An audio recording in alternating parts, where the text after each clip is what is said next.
அன்புக்குரியவர்களே, ஆண்டவர் இயேசுவின் இனிய திருப்பெயரில் உங்களை அன்போடு வாழ்த்துகின்றேன். இயேசுவின் ஆளுமை என்னும் தொடரில் இன்று இயேசு திரு அவையின் திருச்சபையின் நிறைவாக இருக்கிறார் என்ன ஒரு வித்தியாசமான செய்தியை உங்களோடு பகிர்ந்து கொள்வதில் நான் மகிழ்ச்சி அடைகின்றேன். நம்முடைய திரு அவைக்கு தலைவராக, திரு அவையின் மூலைக்கல்லாக, திரு அவையின் மையமாக, ஊற்றாக இயேசுவே இருக்கிறார்.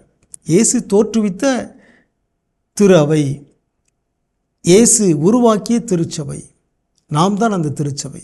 நாம் எல்லோரும் இயேசுவின் உடலாக இருக்கிறோம். இயேசுவின் உடலாகிய திருச்சபை, இயேசுவே அதற்கு நிறைவாக இருக்கிறார். ஆகவே நம்முடைய திரு அவையினுடைய பணி என்ன? What is the mission of the church என்பதை நாம் இயேசுவிடமிருந்து கற்றுக்கொள்ள வேண்டும்.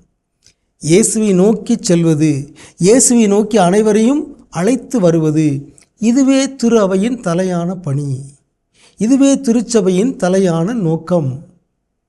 காரணம், இயேசுவே திரு அவையின் நிறைவாக இருக்கிறார் என்னும் அருமையான செய்தியை எபேசியர் திருமடல் 1:22-23 வாசிக்கின்றோம்.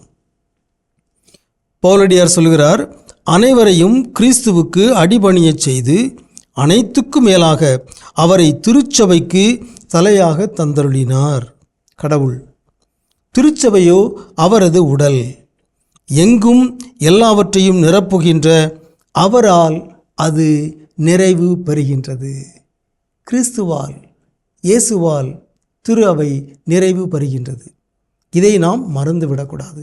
நாம் பல பணிகளை செய்யலாம். சமூக பணிகளை செய்கிறோம், கல்வி பணிகளை செய்கிறோம், மருத்துவ பணிகளை செய்கிறோம்.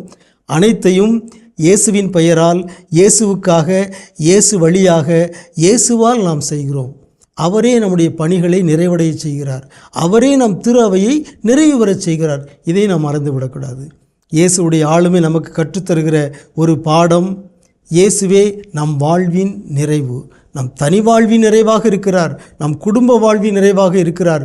திரு அவை சமூகம் என்னும் குடும்பத்தின் நிறைவாகவும் இயேசுவே இருக்கிறார். அந்த இயேசுவை போற்றி, இயேசுவை நோக்கி நாம் நடப்போமாக, இயேசுவோடு பயணிப்போமாக, இயேசுவை நம் வாழ்வின் நிறைவு இலக்காக கொள்வோமாக.